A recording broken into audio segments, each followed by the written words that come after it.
नीतीश जी, हमने उन पे आरोप लगाया, उन्होंने हम पर आरोप लगाया, लेकिन हम लोग एक घर के हैं, समाजवादी विचारधारा के हैं और हम आपको कह सकते हैं कि हर घर में झगड़ा होता रहा है, लेकिन देश के हालात को देखते हुए जो उन्होंने निर्णय लिया उसका हम लोग स्वागत करते हैं। और ये समाजवादियों की जो विरासत है, जो हमारे पुरखों ने हमको दिया है, हमसे कोई और नहीं छीनेगा।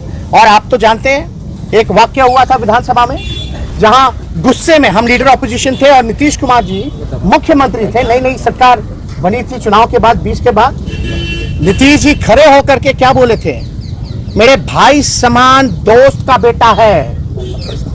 यानी उस समय भी अपनापन था, उस समय भी रिश्ता था, उस समय भी विश्वास था, भरोसा था।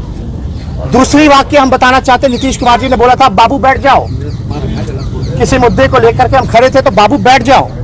तो एक तरह से वो आदेश भी था और प्यार भी था, हमारे लिए तो आशीर्वाद भी था और हम चुपचाप बैठ भी गए थे। तो हम लोग भले ही लड़े हो, झगड़े हो, लेकिन जब नेशनल इंटरेस्ट का अगर कोई मुद्दा आता है तो हमारी जवाबदेही है।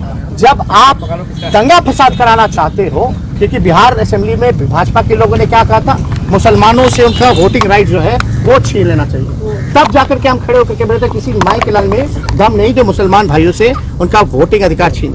हमारे देश की यही खूबसूरती है कि अलग अलग भाषा, अलग अलग हम पहनावा, अलग अलग राज है, अलग अलग खान पान है, लेकिन यही जो डाइवर्सिटी है इस देश की, यही इस देश की खूबसूरती है।